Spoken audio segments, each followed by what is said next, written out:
एक गांव में टोनी नाम की चिड़िया रहा करती थी। वो बहुत ही सुंदर मेहंदी लगाया करती थी। सभी सहेलियां उसके पास एक एक करके मेहंदी लगाने के लिए दूर दूर से आया करती थी।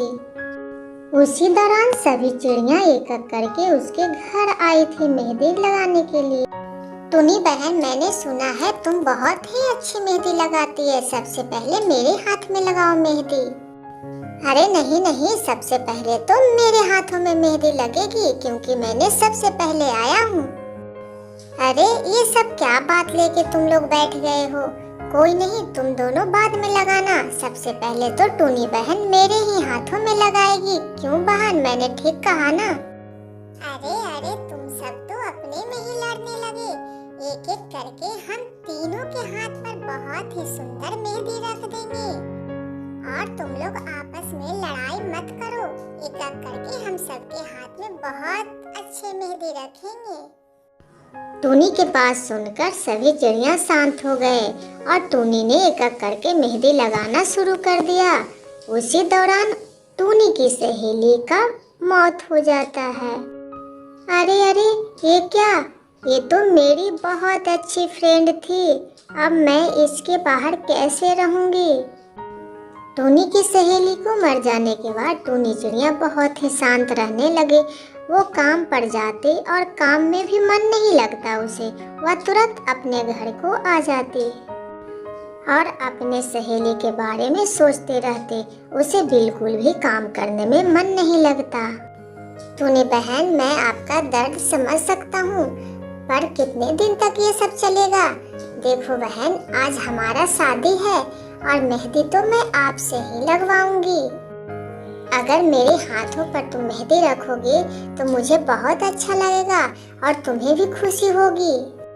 ठीक है सालू बहन, जैसी तुम्हारी इच्छा। ऐसे ही टाइम बीतता गया और शादी का समय नजदीक आ गया।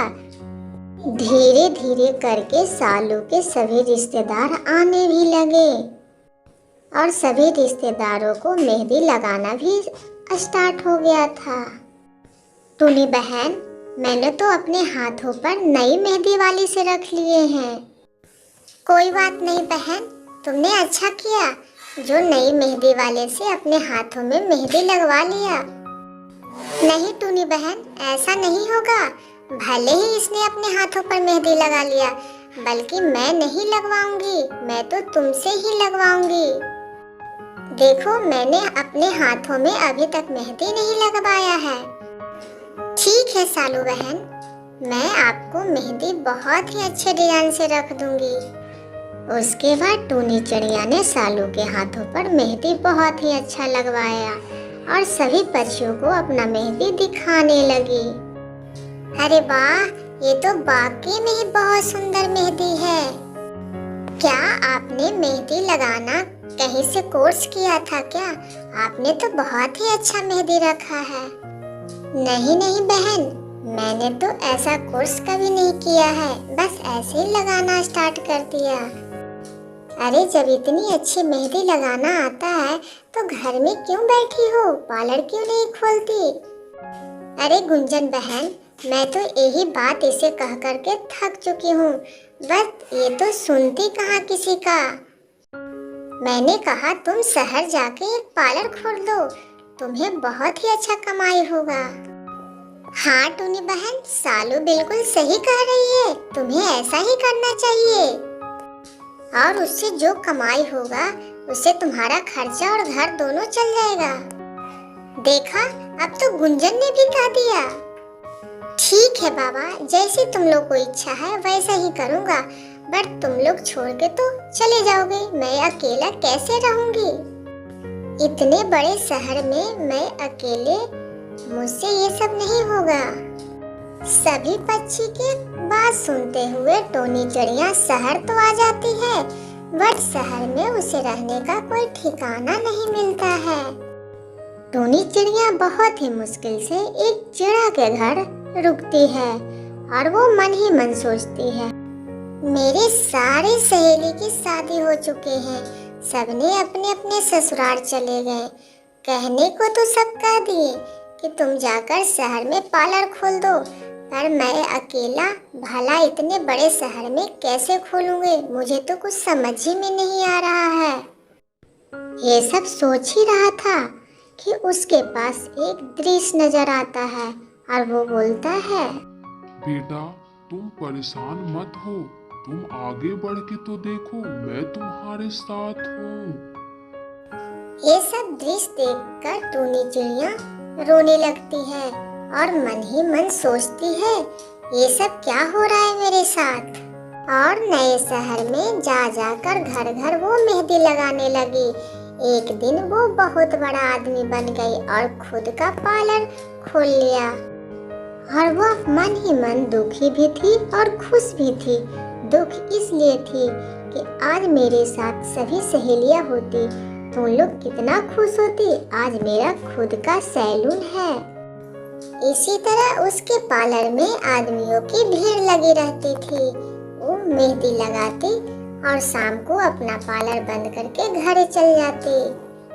उसी दौरान काले कौवा उससे मिलने आती है और बोलती है, टूनी बहन तुम कैसी हो? तुम्हें याद आ रहा था इसीलिए मैं मिलने चला आया। गौरी बहन मैं बहुत खुश हूँ तुम्हें देखकर। कैसी हो बहन, कैसा आना हुआ? और सब गांव में पक्षियों कैसे हैं? सब ठीक है बहन, तुम अपना बताओ, तुमने खुद का अपना सैलून खोला कि नहीं, कि अभी भी ऐसे ही घर घर जाके लगाती हो? नहीं गौरी बहन, मैंने अपना खुद का ब्यूटी पार्लर खोल लिया है। इतना बोलकर टूनी चिड़िया अपने ब्यूटी पार्लर की ओर चली जाती है और वहाँ सालू बहन के देखकर वो चकित रह जाती है। टूनी बहन कैसी हो? सब बढ़िया तो है ना? अरे सालू बहन बरसों बाद मिली हो, कैसे आना हुआ? सब बढ़िया तो है ना? हाँ हाँ सब बढ़िया है। मैं ससुराल से मायके आई हुई थी, मैं सोचा कि थोड़ा तुमसे मिलता चलूं। ये सुनकर टूनी चिड़िया भावुक हो गई। अच्छा हुआ कि टूनी चिड़िया ने अपना ब्यूटी पार्लर खोल लिया। मैं तो बहुत ही खुश हूँ और जाकर सभी चिड़ियों को बताऊंगी। टूनी चिड़िया जब मैं यहाँ आई गई हूँ तो मैं क्या सोच रही थी, क्यों ना मैं आंटी जी से मिलता चली जाऊँ। वो क्या है ना, अब मैं कब आऊँ कोई भरोसा नहीं है। बहन तुम ठीक से रहना। क्यों ना गौरी बहन, ये भी कोई कहने की बात है। चलो मैं अपने घर लेके चलती हूँ। वहाँ बेड पे टूनी चिड़िया की माँ लेटी हुई थी। वो बहुत ही बीमार थी। माँ जी आप ठीक तो है ना? नहीं बेटा, मैं ठीक नहीं हूँ, मैं काफी दिन से बीमार हूँ। टूनी बेटा मुझे अकेले ही सारा काम कर रही हो और मैं यहाँ लेटे लेटे परेशान हूँ। मैं क्या करूँ, मैं बहुत ही बीमार हूँ। मेरी बेटी मेरी सारी खर्चा उठा रही है। चिंता ना करें आंटी जी, टूनी बहन तो बहुत ही समझदार है और बहुत ही नेक दिल की है। क्या करूं बेटा, ऊपर वाले के आगे किसी का चलता है। मैं तो इतना बीमार हूं कि उठ भी नहीं सकती। चिंता ना करें आंटी, आप बहुत ही जल्दी ठीक हो जाओगे। एक एक करके टूनी की सारी सहेलियां उसकी माँ से मिलने के लिए आती है। सुनो जी, मैं टूनी बहन के घर गई थी। वाकई में ही उसका माँ बहुत ही बीमार थी, वो तो बेड से उठ भी नहीं सकती।